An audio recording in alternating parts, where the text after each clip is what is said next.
Hey, what's up, everyone? I'd like to welcome everyone back to the Sacred Path Recovery Podcast. I know it's been a while since we've put up a new episode, something like a month maybe.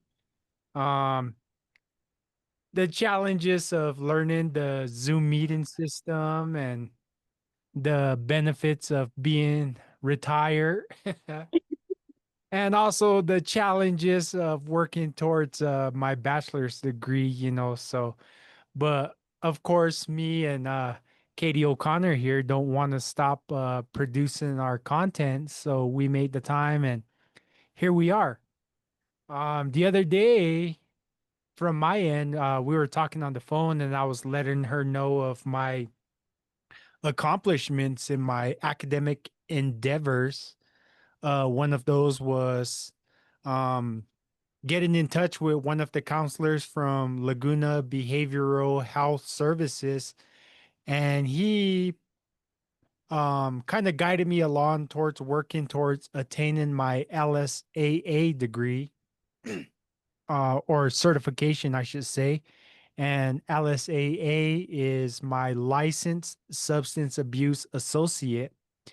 And so I have that to add to my repertoire of certifications, or what's the word I'm looking for? I know those words always fall out of my head whenever it comes time to use Yeah. use those big fancy words that I'm looking for. Not certifications, but it'll pop in my head. So I'm happy about that. And I'm working towards entering into the recovery field as a substance abuse counselor. Right. And congratulations. You did a good job. You Hey, have your LSAA. Now you just keep on going and you can get the next level. It's it's kind of like you go to college and you just keep leveling up. def- and it feels good. I mean, it still seems kind of like surreal to a certain extent because this is exactly what I've been working for, but it just really doesn't feel real yet, especially because I'm still going to school and I'm still pursuing my bachelor's. And the big goal right now that I've accomplished, this first step, is to attain my bachelor's degree now. And I'm already almost there, in terms of credit courses. And we'll see what having a bachelor's degree allows me to gain too as well. Right. It never really feels real. Even after I got my master's in counseling, I was like, wow, I have a master's degree in counseling. But the issue is, you never stop learning. There's always more to learn. There's always more information.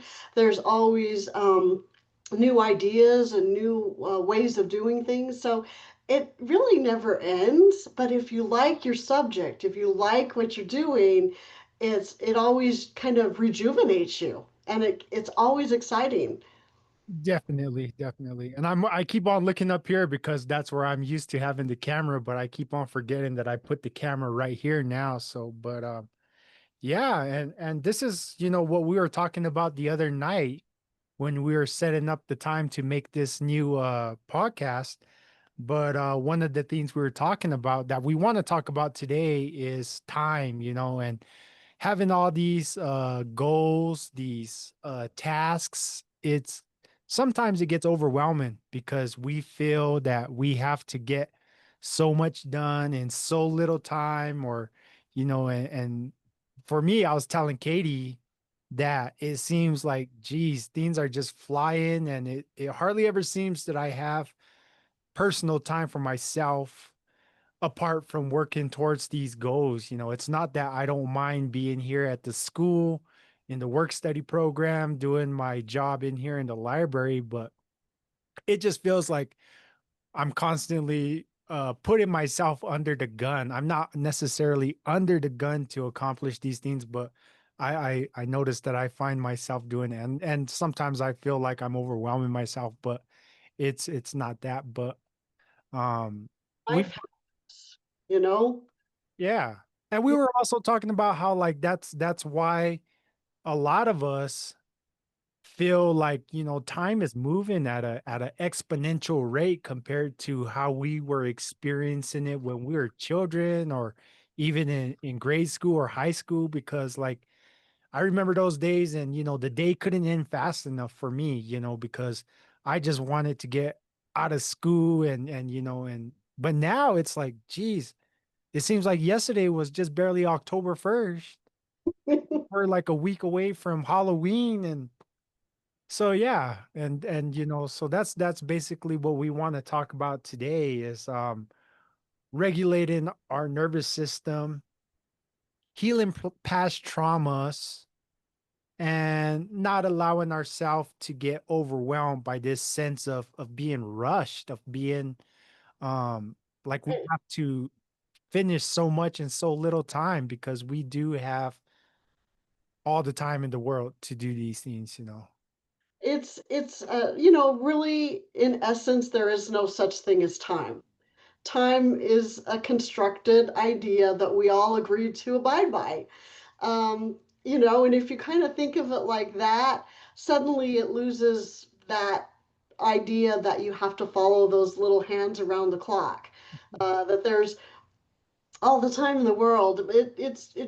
It's hard because as you get older, it does go faster. It's just like, to me, yesterday was June, and all of a sudden we're in October, and so it just, the older you get, the faster it moves, and so that you have a limited amount of time on this earth as you in this lifetime, and this is your time to utilize it well. Don't spend it wasting time on things you don't love or want to do. Try to do the things that keep you alive and keep you excited about life. Definitely. And I'm happy that for the most part of my life, I can honestly say for myself that I don't think I ever got caught up in that rat race. But I'm content with what I have, and that plays a big part in my peace of mind. Is not really striving for monetary gain, but striving for these days knowledge, and striving for that ability to add to my credentials. There's the word that I was looking for earlier.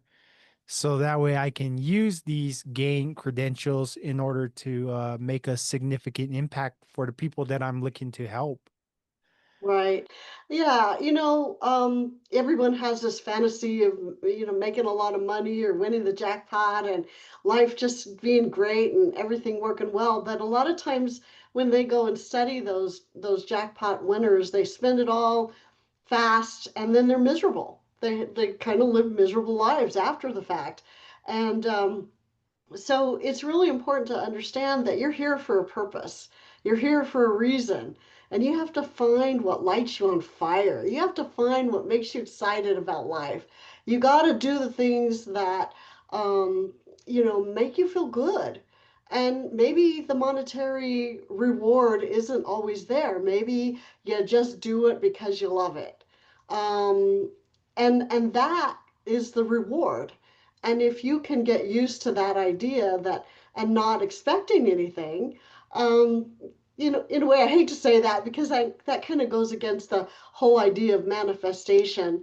But on some level, you've got to find a balance in your life. You've got to find a balance, and really, what you need will come to you. You just have to keep, knowing that it will come, and that's kind of a hard thing to do. But it's sort of like, um, when you believe it, you'll see it. Yeah, and that's one of the things that I learned too in my philosophy classes. Um, we have to develop our own personal philosophies for ourselves and our lives, because if we're constantly struggling to live up to other people's expectations and even societal beliefs, then we're going to find ourselves constantly falling short.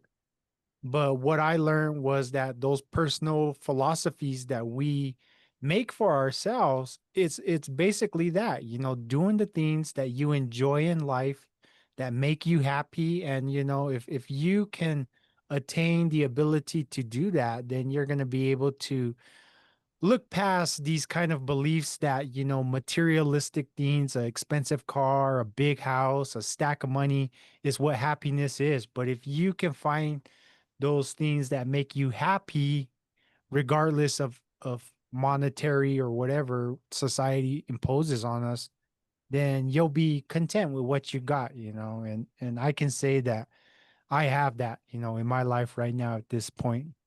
Right.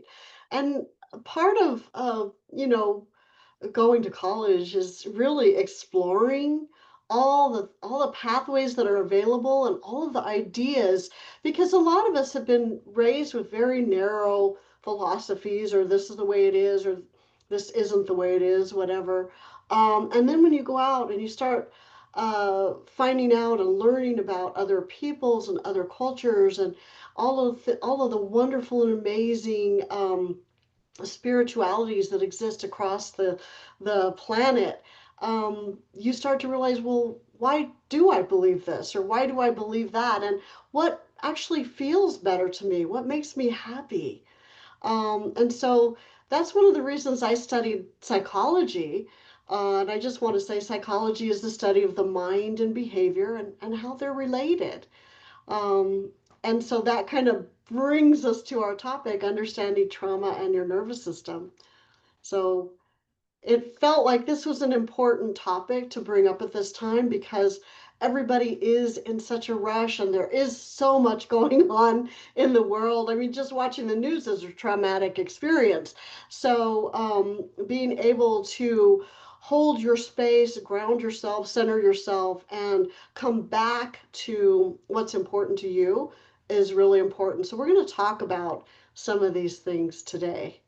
And just to summarize for the listeners out there, including myself, who have just a light understanding and who have just kind of skimmed even the topic of psychology and how the mind works, understanding trauma and your nervous system is trauma is not just a memory, it's a psychological experience that gets stored in the body.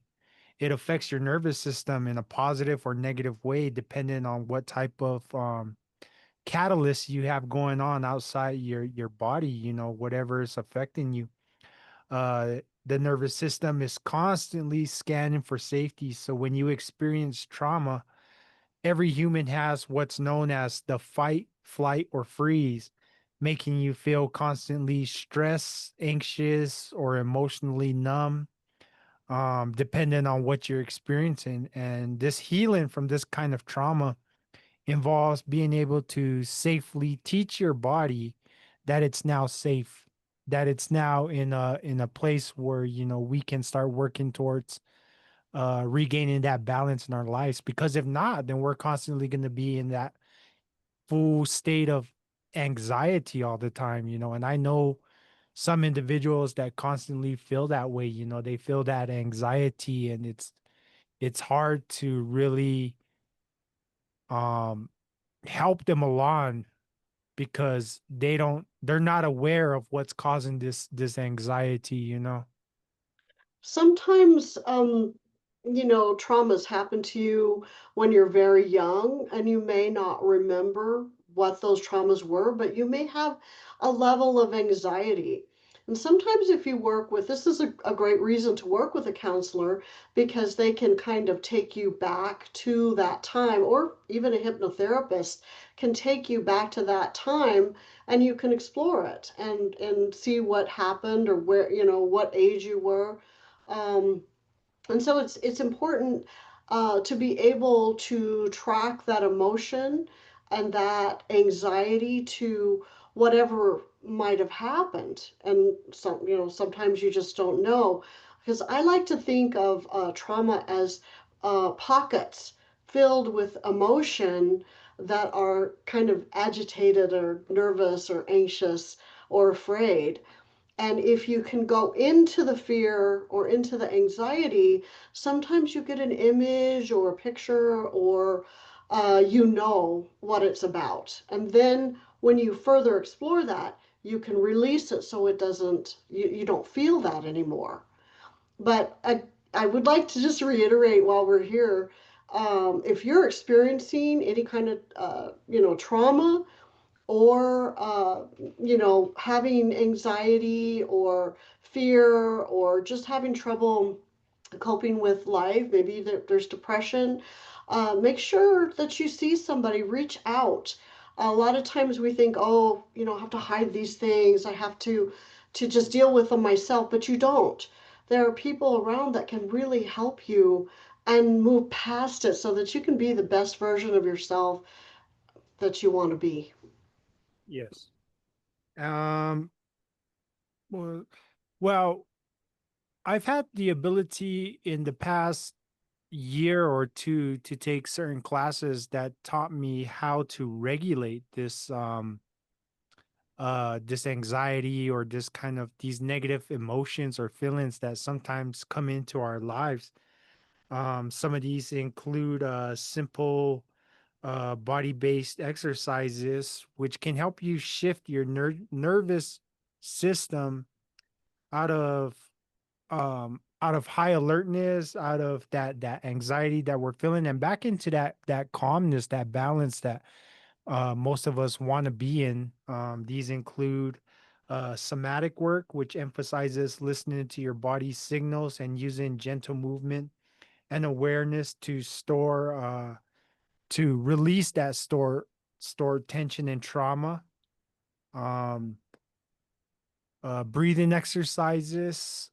We did a breathing exercises in one of the courses that I got to take with you, and I really enjoy having the ability to kind of take yourself down and just put yourself or ground yourself back into that level of well-being once again. What other types of practices do you know of? Well, there's a lot of them out there, and kind of as we discuss this, you want to bring into mind that, of course, you mentioned the fight or flight syndrome, which is where your sympathetic nervous system is activated, which is you're always feeling like you have to run or you're always afraid. Um, and then the parasympathetic nervous system is the rest and digest. And so you want to understand that things can put you in that fight or flight scenario. Even if you're watching a scary movie and you're right on the edge of your seat and you're like, oh no, what's going to happen? And your heart rate speeds up, your breathing speeds up, you're like trying to figure out what's going to happen in the movie, and until the monster jumps out, you're like, oh my gosh, what's going to happen? And you actually get into fight or flight. Your sympathetic nervous system gets activated. And so you have to learn that, wait a minute, this is just a movie, this is just something I'm watching, it's not necessarily a true story. And you have to get out of that into that rest and digest, because when you're in the rest and digest, you can breathe better, your health is better, your digestion is better, you can sleep through the night without waking up afraid. There's a lot of things, like it helps your digestion, it helps lower blood pressure, it just it helps your body on so many levels. It doesn't raise, it brings your cortisol down. So when you think about this in a way, if you're always in that, oh my gosh, something's bad's going to happen, I've got to run, I've got to do this, you're activating your body to always be in fight or flight. So you're either running or ready to, take someone out, you know. And so you have to start bringing yourself back to that rest and digest state. And sometimes it's hard, but things like meditation helps, exercise, walking, if you can run or jog, that's great. Moving the body, dancing is great. Um, all of these things help. When we talk about, for a long time, people were like, oh, I want to do mind and body studies. Well, again, psychology is the study of the mind and behavior, whereas soma is the body, represents the body. So when we talk about psychosomatic, we're talking about mind, body, behaviors. that we don't leave the body out of the equation.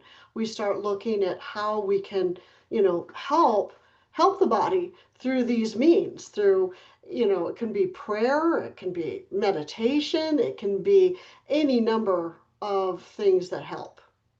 Yeah, and that's one of the interesting things that I learned about the mind. And the human nature is that we like to have that kind of that when we watch scary movies, some of us like that feeling because that's basically our brain getting that kind of, I guess, dopamine or maybe even like that little short adrenaline rush from the scary parts. But the difference between watching a scary movie and just having these kind of anxiety feelings is that when we're watching the scary movies, we know that at any moment we have that ability to take ourselves out of that situation, or tell ourselves that it's not real, that this is just a movie.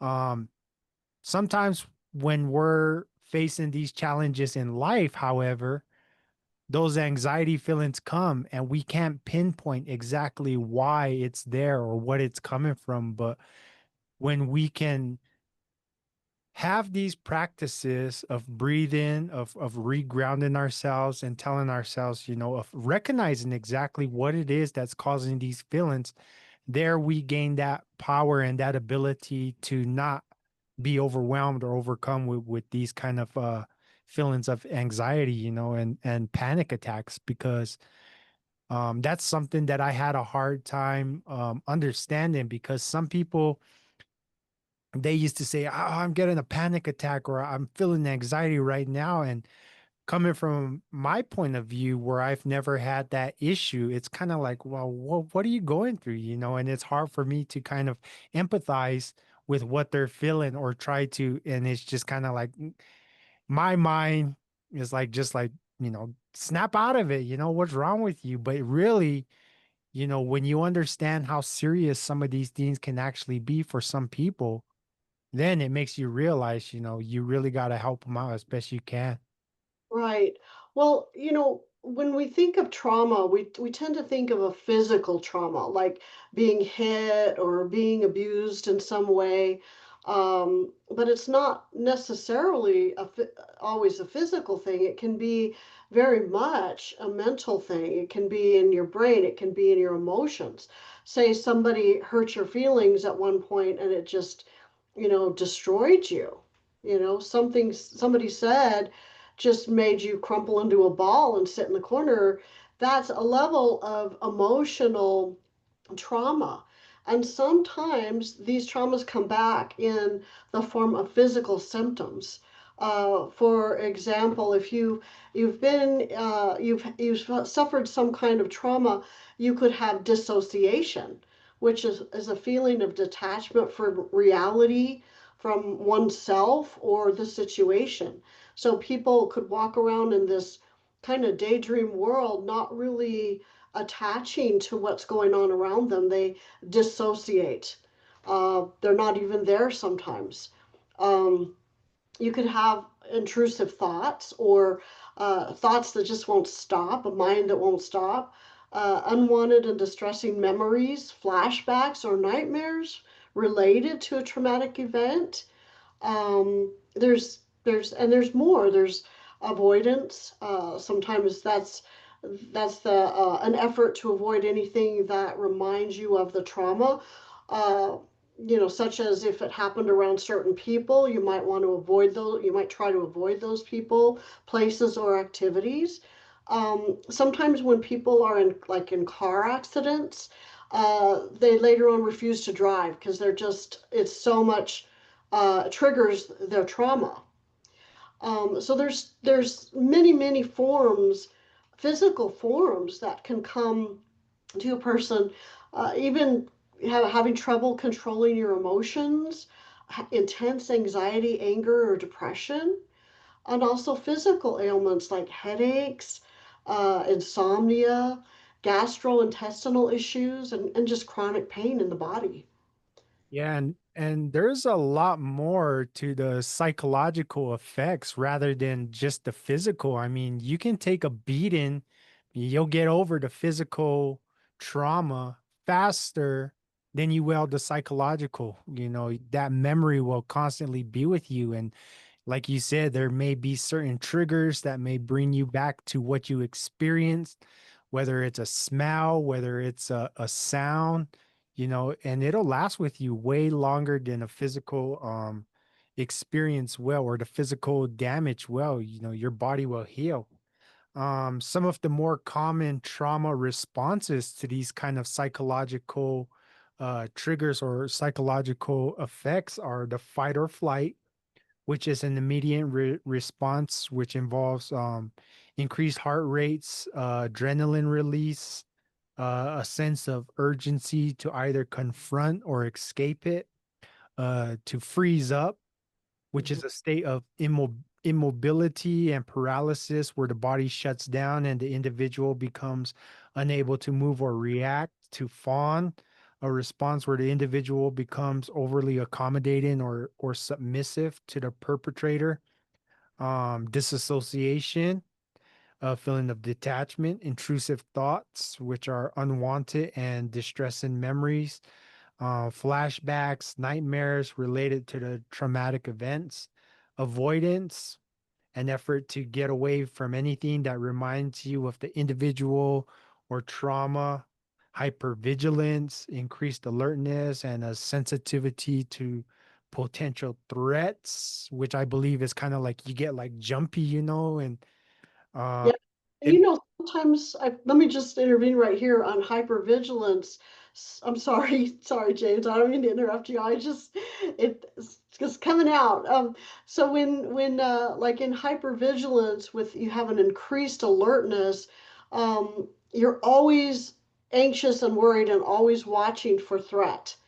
And a lot of times, say if a woman has had some traumatic events happen in her life, she may get, when she has a child, she may not allow her child to do certain things, like, oh, don't climb on the swing set, oh, don't swing, don't swing on the swing, don't go over there, don't play with other kids.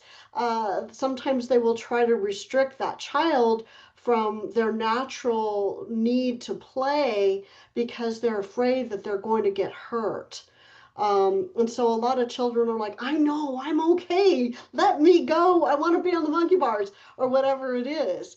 And so you find parents, new parents especially, they're like just hovering over their child. They don't let them play, and they sort of have to learn how to back off, let the child explore the environment, and be there watching just in case something happens.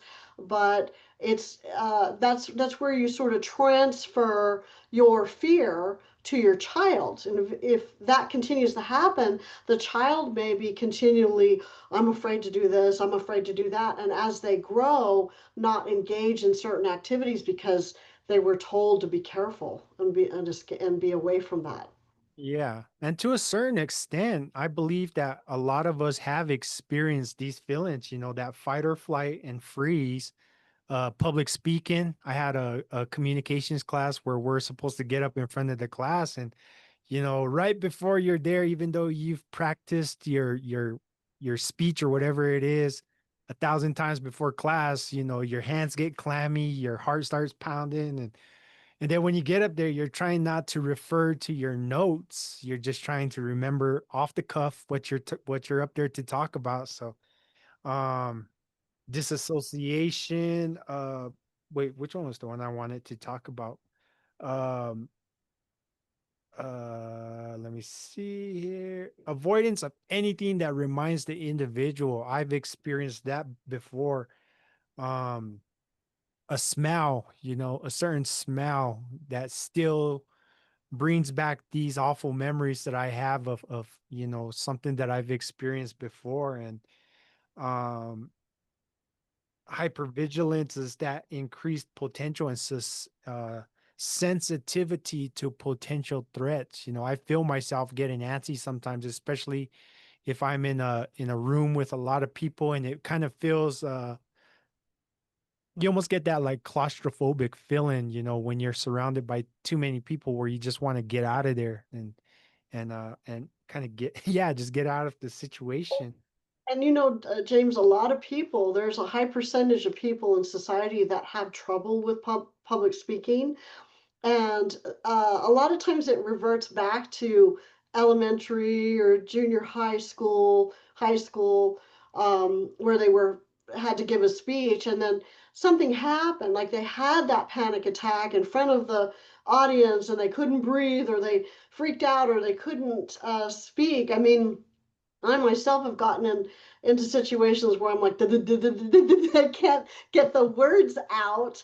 And, so nervousness and fear, it causes something to become a traumatic effect. And if it's not handled well by the teacher or by the other students, and if it isn't handled in respectable way, it can remain a trauma, and people will continually say, "Oh, I'm not going to do that. I'm not going to speak Yeah. in public." They'll stay away from it because of that one bad experience. But when they overcome the trauma, things change. And for me, I really do have that ability. I like to think to get up in front of a crowd of people and talk. But this past May, when I was asked to give my little spiel in the gym in front of that big crowd, I had my paper. It was a short speech, and I told myself, like, you know what you're gonna say, do it, do it, do it. But halfway through, something just like clicked off, and I was like, I just not necessarily fell apart, but like the one thing I didn't want to do, which is stay focused on my paper, is kind of like what I think I did, but it still came off all right, I guess so. But yeah, so um the last two that are some of the common trauma responses are emotional dysregulation, which is difficulty controlling emotions such as intense anxiety, anger, or depression, and physical symptoms such as headaches, insomnia, gastrointestinal issues, or chronic pain. Emotional dysregulation. Remember when I first came back to school and I took that first course with you, I had shared with you about how, like, when I would be talking, certain things would just trigger me to the point where I just got like that choked up feeling where it's just like, and I was wondering, like, why am I like this? Why do I feel like I need to cry about like certain things, especially if it was like like just talking about certain things. But I like how you explained it to me that I have been so out of touch with my body due to the alcohol and drugs for so long that finally coming to experience these feelings, I didn't know how to deal with them. But once you were able to explain that to me, that feeling went away. I mean, I still get like that, especially when I'm sharing something very meaningful to me. But for a while there, I was stuck in that mode of just trying to get through something and Right. share without getting like that. Right. Well, again, one of the reasons that people get engaged with an addiction, whether it's alcohol or some kind of drugs or some other addiction, is to escape who they are, escape their body, escape having to think about things, escape the emotions. It's a way of numbing out, not having to face those fears, or all kinds of things, and it can be anything. But that's the first thing, is we try to escape our bodies. It's like, oh, if I'm gone, I don't have to deal with it. If I'm drunk, if I'm under the influence of something, then I don't have to deal. But the issue is, you do have to deal. And when you come to the point where you decide to give up that addiction, what happens is all those emotions and traumas that happen while you were under the influence comes back to you, because the body remembers. Our minds forget, our sometimes we'll forget the emotions, but the body always remembers. And there's a really a good book called The Body Keeps Score. And that's a really good book to explain how we get emotions and traumas get stuck in our body, whether it's in our heart center or in our gut or, anything else. Um, it all comes back, and memories from childhood traumas come back, memories from young adulthood, teenage years come back, and memories that happened while you were under the influence suddenly start showing up. And it's not always a memory, it can be a feeling, it can be an emotion. And you're like, oh, what is this? Why do I feel this? What's going on? And you start thinking about, where could this be coming from? And sometimes that's what a good counselor does, is help you track it down and figure out what happened, who was it with, what age were you. Let's figure out the trauma. And once you figure out where that comes from, you can start recognizing it and saying, oh, I know this feeling. This feeling happened when I had this trauma happen. And you start understanding that it's connected. So you start kind of looking at those emotions, because they're really there to inform you. Your emotions are there. They're transient. They can move through you. They can move on. You can change them. However, when they do pop up, they're there to show you something or tell you something.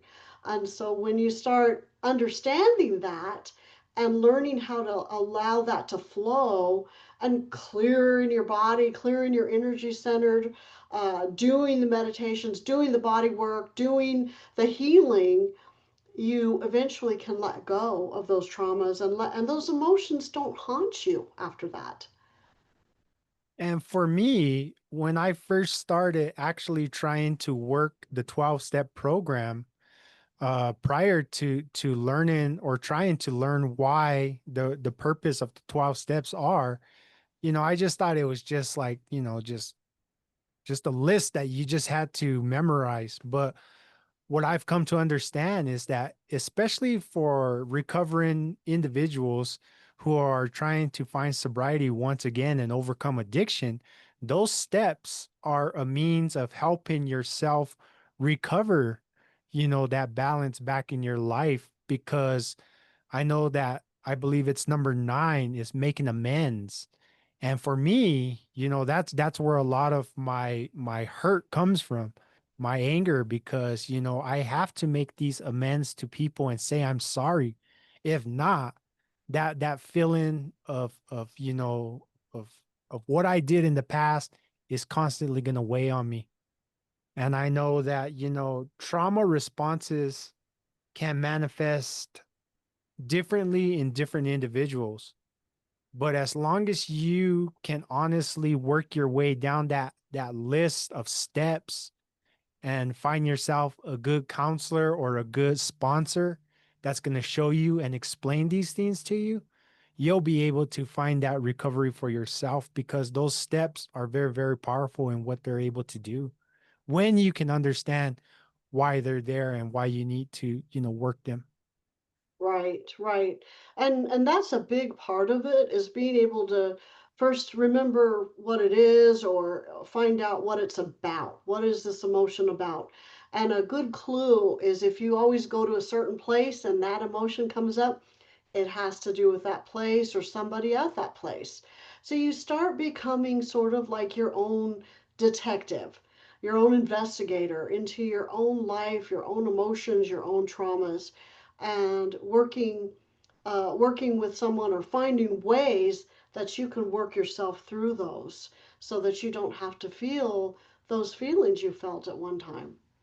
And it's important because I know that, speaking from my own personal experience, that was the belief that I used to have too as well, was that you had to kind of do these things immediately, one after the other. But what I've come to realize now is that, some responses may appear immediately, some may appear after the event, while others may develop later, and this kind of understanding of why these things were or how these things happen, it may take you years down the road. But that's the importance of, finding yourself a good counselor who can show you these things and explain these things to you, because I'm still in the process of learning. And it's amazing because, I'll just be driving down the road or walking, and something will pop in my head, and it's like, I've said it before, like there it is, there's the answer to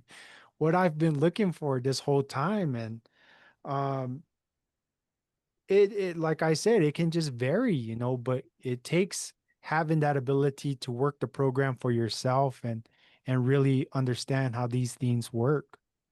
And having somebody to talk to. I mean, if you can't find a counselor, or maybe you have a good friend that you can talk to, Mm, uh, find somebody that you can trust. And another thing is start writing it down, because you'll be going through life doing this or that, doing your work, doing school, whatever, and then all of a sudden you'll be caught up in some emotion that doesn't seem to fit with what you're doing or where you're at or who you're with. yeah, And you're like, why do I feel this way? I'm suddenly angry, or I'm suddenly feel like crying, or whatever it is. And if you can stop yourself and ground yourself, be calm and come into your body and start saying, it's okay, let's figure out where it came from. Let's write it down. What's the first thing that pops into your mind? Who's the first person that pops into your mind? Write it down and start keeping track, because again, you're like that detective. You're going to track it down until you figure it out. And once you figure it out and you can talk it out and work it out, you're going to feel so much better in your life, in your work, in your relationships. You're going to feel better all the way around. It's a win-win. definitely. And like you say, it's important that we seek professional help in order to be able to do these things, because a lot of us are unaware or don't even know how to, uh how to be aware of these things and recognize these things. And a lot of it is, the severity and the duration of the trauma responses can vary on the factors of what we've experienced in our life, uh, to the nature of the event, the individual's personal history, and what their coping mechanisms were. So it's going to take a professional who knows how to see these things, recognize these things, and give that knowledgeable advice to the individual that's going to make recovery successful or not. uh, Right, my personal experience and what I've learned is, and I'm happy that I get to use this term, the cognitive dissonance that we experience in our life is something that we're not aware of at all times. But what cognitive dissonance is that when we're doing one thing that we know we shouldn't be doing, and that makes us feel like we're not living up to what we're supposed to be doing, but having that awareness of these things allows you to kind of check yourself and right the boat, as it were, so that way you get back on track and don't allow yourself to get dragged through the mud or drag yourself through the mud because of that. right. And a lot of people, maybe they have a certain spiritual belief, and then they do something against that spiritual belief, and they're living their life that way. But what's happening is causing dissonance, it's causing separation, it's causing anxiety, it's causing a level of pain, because there's a feeling of, I'm not really following my spiritual path or my spiritual beliefs. Um, and that's, so you have to align. You have to work on whatever those spiritual beliefs are. You have to align with those beliefs. And you know again, a lot of people will say, oh, I believe this, and then they do the opposite of that. Yeah. And nothing good will come of that. You have to be totally aligned with who you are. Now, if you decide you don't believe that, that's okay too. But admit it, go on with your life, figure it out. But if you have a very strong belief and you're going against that belief, you're going against your own heart and soul when you do that. And the rest of your body is going to be like, wait, this isn't working. The heart, the soul, the body, the mind, everything has to align. And when you get in that alignment and things start flowing better, your energy will flow better in your body. Um, you'll start feeling better. Yeah. So, and that's why I believe that spirituality, or at least having a sense of a higher power, whatever it may be to you, is very important in the recovery process. Um, we have a code of ethics. Well, before I get onto the code of ethics, we have one of those cliche sayings that I like so much. But when we get done reading, I believe it's the traditions, we say walk the talk.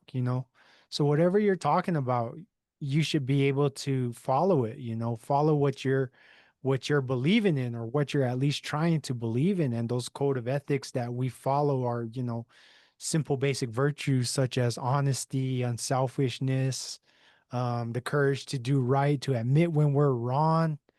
And I think that's the hardest thing for a lot of us, is being able to say, hey, I'm not doing the best that I can. And but if you can at least recognize it and tell yourself, I'm messing up, you'll be able to get a lot farther than what you expect.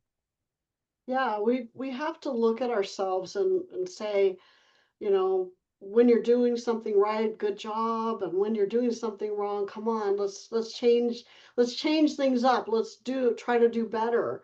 But we have to do that for ourselves. It's if somebody else tells us, it's we don't always take it, and it sort of becomes like a trauma if somebody's always saying, "Oh, you need to do this, you need to do that." It's really you have to decide for yourself what is your path and what do you believe and what's right for you and whether you want a path of health or not.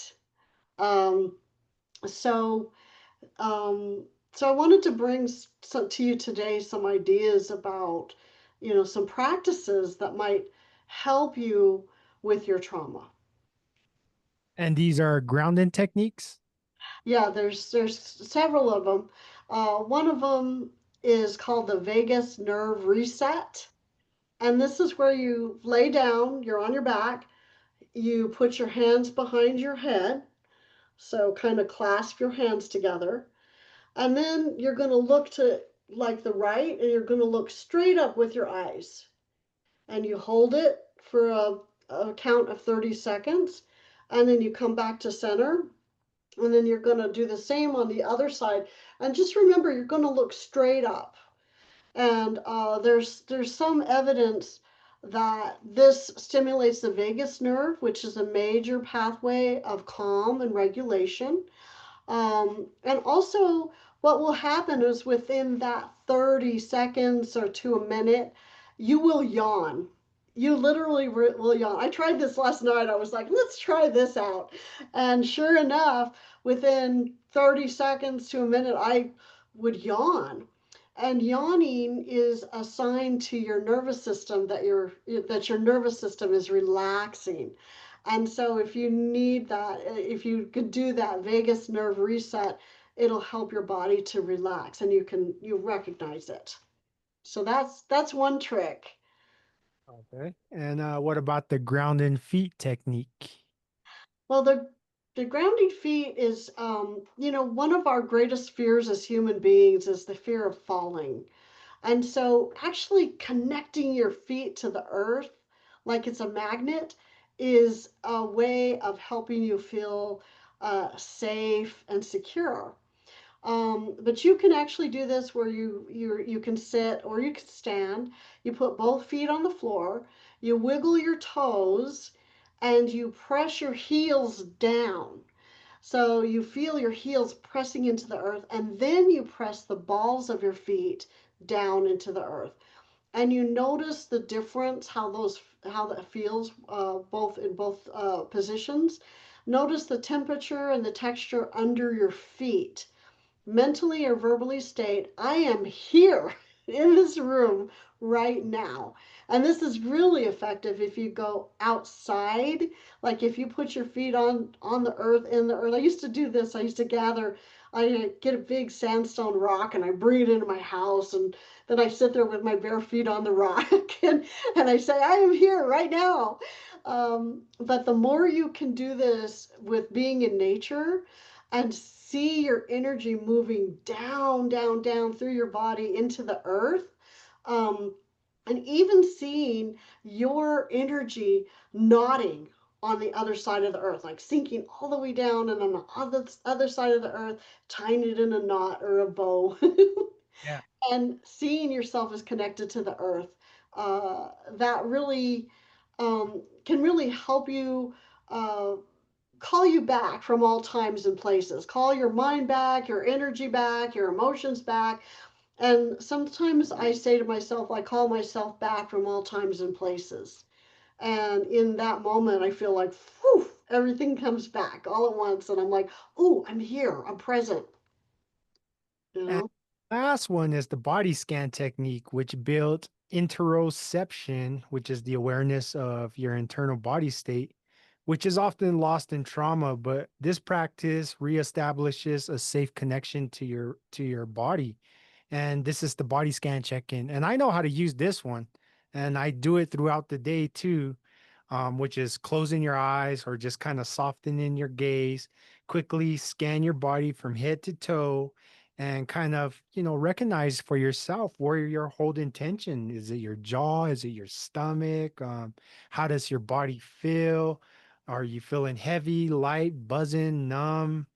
Um, and I think, well, it says do not try to change it, but just notice it with curiosity. Right. An important thing that we need to also do is really helpful is to start seeing your life and your situations from your highest self. Now, this would be a higher self. Sometimes you'd call it the soul or um, maybe an angelic presence, but it's really yourself. It's your consciousness, and it's the best of you. And Mhm. if you can watch yourself and just notice, wow, I did this and it made me sad, or I ate that and it made me sick, or somebody walked in the room and I, felt like vomiting. Why? Why? You start to question and say, well, that's really interesting. Why did this happen? Or why do you think that is? Just start with that moment of inquiry, and seeing yourself from that other perspective can be really helpful, because then you start to realize, well, why did I do that? Yeah. Sometimes you find yourself doing things that are, like repetitive, or you're not exactly sure why you do it. You just do something. And so this can help inform you, and help you become more in your body, connected to your body. And so apart from these techniques that we just talked, there's a few like a couple grounding techniques that the individuals out there listening can try and practice for themselves. And one is, as we stated before, the body scan or grounding technique, and the 5, 4, 3, 2, 1 method, which uses your five senses to focus on your environment. Um, Five, name five things that you can see. Four, name four things that you can feel. For example, the chair under you, the fabric of your clothes, and so on. Three, name three things that you can hear. Two, name two things that you can smell. And one, name one thing that you can taste. Focus on your breathing. Take deep breaths. Breathe in slowly through your nose and hold for a moment, and exhale slowly through your mouth, counting your breaths as you go along, which can be four in and six out. And this is going to help kind of reset your connectedness or anchor you back to yourself. Physical contact, touch a safe grounding object like a piece of jewelry, a stone, or a textured blanket, and focus all your attention on how it feels.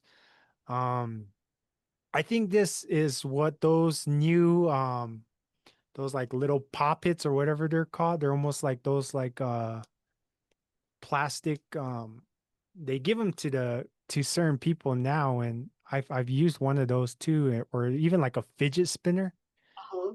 because Hmm. it's going to help you kind of just get away from those kind of weird feelings that you're going through and just put your mind back into, focusing on something such as that. Right. I've often in my teaching and working with people, I give them a rock And whenever, and it's, it's going to be different for each person, but sometimes if they need a sense of security, if they need a feeling of being in the body or grounded, or if they're angry or sad or uh, having trouble with their emotions, they can hold the rock and focus on the rock and bring themselves to a calm place. And so whether it's one of those fidget, what are those things called? Those muscle Yeah. uh, things you hold in your hand and squeeze, or a rock, or something that's meaningful to you is essential, because it can help you maintain a connection. Maybe it's a locket or a piece of jewelry that reminds you of somebody. It could be, something like a feather or something that has a meaning to you, whether it's a spiritual meaning or a connection to somebody that loved you, or it could be anything, but you figure out what that is and you can hold it to ground yourself and bring yourself back to your body. Another important thing that we can do in our lives is to continuously work and practice towards being mindful or staying mindful of our feelings, our emotions, and being able to give ourselves a self compassion. Mindfulness helps you observe your thoughts, feelings, and cravings without judgment, creating a space to choose a different response. um, Non-judgmental awareness when a difficult memory or intense emotion or craving arises. Try to observe it without immediately reacting and tell yourself, I'm noticing this feeling of anxiety. And rather than just saying I'm an anxious person, um, and loving kindness practice, offer yourself compassion, especially. And this is something that I think a lot of us have never been able to do is give ourselves that loving kindness and compassion, especially when we're struggling. Just telling yourself that simple kind phrase such as, may I be safe or may I be at peace, and it'll be able to put your mind back in that balanced state once again. Right, right. And Mindful movement, which is engaging in gentle movement such as walking, stretching, yoga, and it focuses entirely on the sensations in your body and how your body moves. right. It's amazing how many of us want to escape our bodies, especially if we've had trauma. And so it's really important that we start, touching in, weighing in, put your hand on your heart and say, I'm here for you. Feel your heart center and allow the feelings to arise. Whether it's that or putting your hand on your stomach and saying, I'm here, or for example, if you're experiencing a craving, finding a substitute, like when I'm hungry for sugar, I go have a cup of tea. I try to have a cup of tea because and remind myself I don't need the sugar. And sometimes that's even holding my stomach and saying it's okay. You don't need that. You have your tea or whatever. Um, but there's so many things that you can do. Go for a walk, do a meditation, breathing, but look at what kind of habits you want to form for your life. Do you want to be healthy? Do you want to be happy? Do you want good relationships? Yes, we all want those things. Do you deserve them? Absolutely. But do you have to take control of that? Absolutely. You have to decide, and you have to just you make a list. You decide what you're going to tackle first and how you're going to do it. Whether it's setting a daily routine that keeps you on track, or setting up a community of support people that you can call at a moment's notice if you're having trouble. Um, if you can look at how you're going to nourish your body, and take care of your system, and especially if you've had an addiction, you want to do things that's going to strengthen your body. You want to do nourishing foods that help heal you and heal your bones, things like that. And then movement, get out and dance. I mean, I don't know how many times I've jumped out of bed and oh crap, another day and blah, blah, blah, blah. And but I'll turn on some dance song that I love and I'll pretty soon I'm dancing to it, getting ready through the day, and I feel better. I can move myself out of my bad mood by taking an action. And so you have power. And given my personal insight from my personal life experiences, um, I think that, you know, a lot of men in our society struggle with this because, you know, we're raised with toxic masculinity, you know, that men ain't supposed to cry, men can't show emotions. And the end result for me was that I turned into an alcoholic and a drug addict, you know, because I couldn't focus and I couldn't understand these certain feelings. So rather than try to get a deeper understanding or some type of insight into these things, I just turned to drugs and alcohol instead as a coping mechanism. Um, but going back to you know being able to recognize these things, that's where building routines and forming healthy habits is going to play a big part in an individual's balance and finding that happiness and peace of mind in their lives. Um, Structured self-care, establish a daily routine, a consistent schedule for walking, exercise, a consistent type of eating habit, and sleeping can provide a sense of safety and predictability. Um, of course, we prioritize sleep. You know, getting enough sleep is gonna ensure that our feelings are gonna be in balance because it's during our sleep cycles that our brain is able to give that necessary amount of serotonin or whatever it is that we need. But if we're not getting that on a regular basis or in a healthy dose, then we're always going to feel dragging and lagging. Of course, a healthy diet. And I can speak for that now that I've become aware of how I'm feeling. That when I eat like crap, I feel like crap. You know, if I'm out there eating junk food, even though it's delicious and good, I pay for it later on because I feel tired, I feel sluggish. And And and you look like crap too. Like when what you put in will show on your body. It'll show in your skin, in your hair, and so eating right, eating healthy things helps you feel better, look better, function better, think better, take action better. It benefits you all the way around. So it's important.